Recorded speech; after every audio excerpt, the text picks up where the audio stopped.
Hey guys, it's Kelsey. That's not Rachel. That's Clay Collard. And Clay, I'm sorry, I don't know which way to point because it mirrors me. So I'm going to point like this.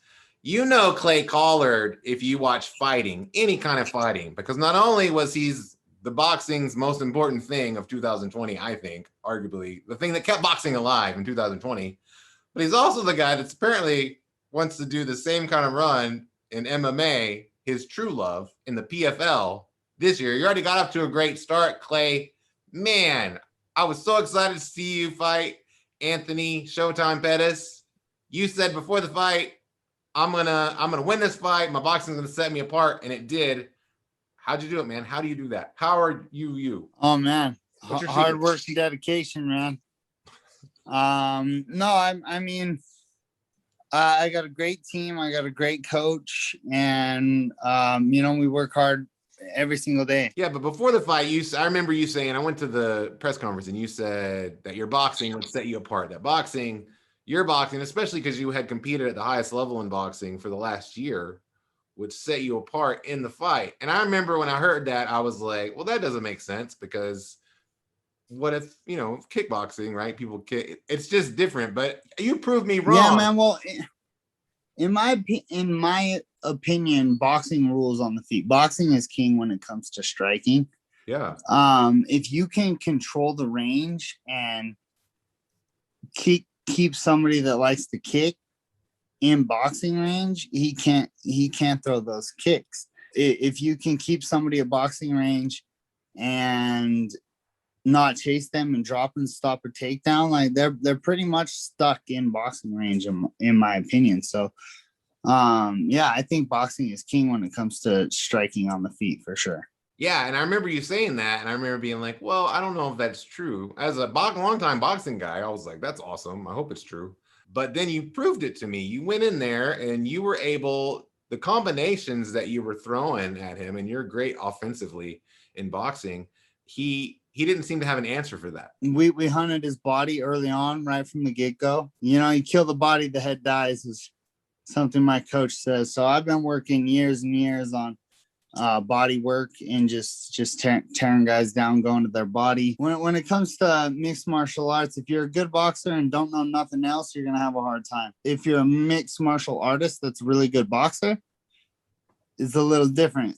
So yeah, it was definitely super impressive. I remember also before the fight, you kind of said how he was walking around like he owned the place. I remember thinking, like you kind of took that. I don't know. It seems like, do you still feel like he was doing that, or was that just something you say to yourself? So I fought on the same card as Pettis back when I was with the UFC, and then this time, and like I don't know, it's just the whole attitude that he brings to the fight. It was just kind of like I'm pardon my language, but I'm the shit, Yeah. Which I mean, as a fighter, you kind of have to somewhat have that attitude, but yeah, it just seemed like it was like he was looking past me, So Yeah, and well, now he paid for that. Now people would argue that, and you told me this last year, like your goal, even when you were doing boxing, your goal was to get back to the PFL and win that $1 million. And dude, you're part of the way there, right? You won your yeah, we're getting there. We're working.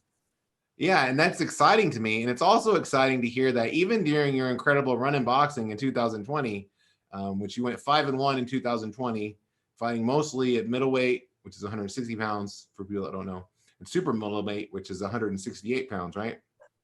Mm-hmm. You were jumping around. You're fighting now in the lightweight division of MMA. That's 155 pounds. You're fighting guys that you probably aren't bigger than you, right? I'm curious as why were you going as high as 168? Is that just so you could get fights? Yeah, getting fights is hit and miss for me. And so yeah, I'm not one to shy away because of a few pounds. So yeah, I mean, so I feel good at 68 too. I don't feel too small. Anything bigger than that, I start to feel the weight difference. Yeah. But anything from like 68 to about 55, I feel real good. So Yeah. Well, you certainly had an incredible year in boxing. Started off an incredible year in MMA. You took actually a 2 year, I think like a 2 year break from fighting, right? Yes, sir. I'm interested in that because I've heard you talk a little bit about that in the past, and I think we talked about it before when I interviewed you for Heavy. But I took a 2 year break from my life as well, right? From the thing that Yeah, I do. go on. And so I'm interested whenever people maybe discover that the way that they're living life isn't leading to the kind of life that they want, and how you came to that decision, right, to go back to fighting, and how it's led you to success. Like, what, for people out there, some people, I've gotten all, just me personally, I've gotten involved in all sorts of nonsense in my life outside of outside of the thing that I'm great at, which for me is, drinking and partying with other items as well, and getting really like screwing up my life. And then, so whenever I hear somebody talk about how maybe they were kind of partying or whatever, and then came back to doing what they love, I love to give them a chance to talk about that for other people who might listen as well. I was young. I was signed to the UFC at like 20 years old. As soon as I got signed to the UFC, I think that's when I was being the most wild. I worked real hard to get there, and then it seemed like as soon as I got there is when I don't know.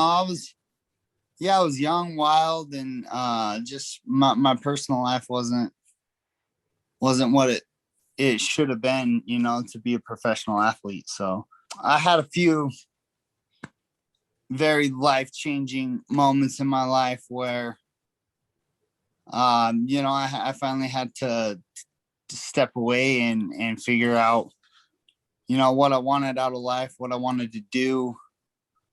If at one point I was even questioning whether I wanted to keep fighting or not. Yeah. I moved back home with my mom and dad at 22 years old, and just kind of stepped away from everything for a little while, and kind of revamped, figured out what I wanted to do and how I wanted to do it, and finally made the decision that I'm a superstar and I'm gonna prove it. And that, like, that run in the UFC, I just kicked myself because like I was hardly in the gym at that time, and I was still going 3 rounds with some of the top guys in the world, and like hanging with them, not even trying, and Yeah. so I took those 2 years off. I worked random jobs. I just kind of stepped away from the fighting world for a little while, and I started to miss it more and more and more each day. I started to miss the training. I started to miss my team. I started to miss fighting people. And so I made up my mind that I was gonna come back, and I was gonna give it another shot, and I was gonna do it, with my head on straight. Yeah, now I'm here. So It's amazing. I love when you hear you say that you made a decision, like you had to, like you came to a point, you're like, here's what I want to do, and I know probably the things that I need to do that. Did you ever foresee you becoming a cult hero in the sport of boxing, right? I mean, you couldn't have, I'm sure you were like, I'm going to do this and I'm going to be successful, but you couldn't have foreseen when you fight, even in MMA, people that do not care about MMA and boxing are rooting for you. yeah, man. Like I didn't ever plan on boxing. My plan was to come back and get back into mixed martial arts, and chase after that dream of mine that I've had since a very young age. And yeah, just the way things played out, and with I got a new coach. When I came back, I got a new coach, and he was like, I think that you should do a little bit of boxing. And at first I was like, you're crazy. I don't want to be a boxer. Like, I'm not trying to be a boxer, but he's like, I think there's a few holes in your game that I think boxing would help a lot with. And I think we need to do this. And so, I trust my coach with everything. And so, I was like, all right, let's do it, And so, I 100% it has helped me in my all around fighting game, and it did exactly what he told me it was going to do.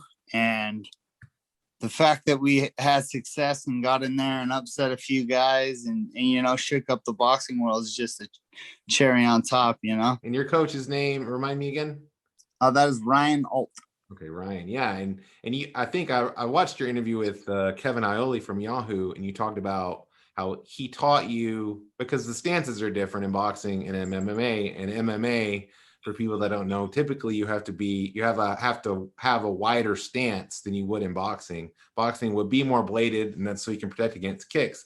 But your coach kind of taught you or showed you how to have a stance that would kind of work for both. Can you talk a little bit about that? My coach started off as a boxer from a very young age. He boxed from like the age of 4 years old all the way up until his adult life, and he was a really big time amateur boxer. Yeah, that's all he did as a kid. And the MMA didn't come around until a little bit later. And so he actually got into mixed martial arts. He, a couple fights, he noticed that, he'd get his leg beat up. They kick his leg, kick it, because you have that, toe turned in, that front leg, that lead leg toe turned in to where you can fade and dip and all that. And so they just started kicking him. And so he kind of had to adapt his boxing style to have it work for mixed martial arts. So he calls it a hybrid style. And just real subtle things, nothing major, but real subtle things and movements and angles and things like that he teaches me, just kind of play into that whole hybrid style to where, he was a boxer that switched over and did mixed martial arts. I started boxing at a young age too, and then I started mixed martial arts. So he kind of helped me mesh the two together in a way that worked. Well, it's definitely been working. Another boxer that's making a transition over to MMA and signed with the PFL is Claressa Shields. Do you think that she'll be able to successfully make that transition? Are you excited to see it? I mean, she's a world-class athlete. Yeah. She is a very intelligent fighter. And I think that has a lot to do with if you're going to be able to transfer over or not. And so I think that she will have a lot of success. The champ of her weight class is really, really, really good on the ground. So yeah, it's gonna be really awesome to see if she's gonna be able to keep it up on the feet and keep it in her world, or if the champ's gonna get her down and break her arm off. So you're talking about Kayla Harrison, the PFL flyweight champion, two-time judo Olympic gold medalist. If I was fighting Kayla, first of all, I would avoid that for a significant amount of time if I could. Try.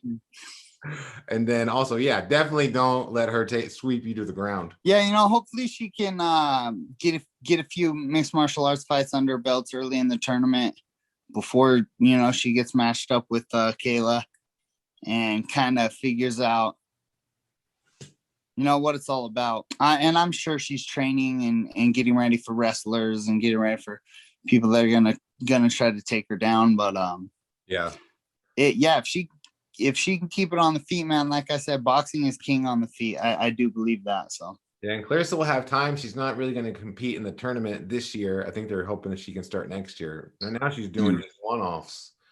So that's great for her. What's great for you is you're 1-0 this season already. You head into your next fight. Do you know what date your next fight is yet? Sometime in June. Okay. And so you're going to continue the season. You're going to aim towards winning that $1 million. You don't know who your opponent will be yet, huh? Not yet, no. Well, man, it's an exciting time. When I was looking back over your first UFC fight was against Max Holloway on short notice. What kind of tough draw is that? Your first UFC fight is against one of the best featherweights of all time. Just what was that experience like? Let's see. I had gotten married and went on a little honeymoon. I was out of the gym for about a month. I was out at a lake with my buddies, and I was about. I think we had polished off a half a bottle of Jaeger by then. And, we were sitting on the boat hanging out, and my manager called me and was like, could you fight this weekend? Yeah, sure. So at the time, I had no idea who Max Holloway was. I looked him up after the fact, but my manager asked if I could fight. I said, I'm a gamer. I'll fight anybody, anytime, anywhere. Let's go, So I'd been out of the gym for a month plus. And they called me. It was 7 days to get ready for that fight. He asked if I could make 145. I checked my weight that night. It was 176 pounds. Gosh. I told him that I probably wasn't going to make 45. He asked if I could make 50. So he did a catch weight at 150. So I went from 176 down to 150 pounds in 7 days. And honestly, I thought I had him in the first round, and then I got tired and he didn't. So yeah. Wow, man. So I bet that's something that, if that fight came along someday in the future, you would love that. He actually promised me a rematch after the fight. He took he told everybody, he's a true fighter. He took the fight on short notice, maybe one day we'll run it back. So I'd like, of course I'd like to get that back, especially because, after he beat me, he went on a 8-fight win streak and then won the belt, Like I said, man, I thought I had him in the first round. I just got tired. So if I don't get tired, who knows what happens. But that cut to 45s real tough for me now. I've put on a lot of muscle and I've gotten a lot bigger since then. So yeah, I could probably make it if I had to. The money's right. I'd love to fight Max again. Why not? Well, first things first, you're going to continue your PFL season, obviously, and aim towards winning that $1 million. You're off to a great start. You have truly become, I think, one of the most interesting and compelling stories in both boxing and MMA. I love what you did last year, and I feel strongly that you're on your way to doing the same kind of thing in the PFL this year. So thanks so much for the opportunity to chat with you about your awesome career. Thank you very much, sir. I hope you have a wonderful day.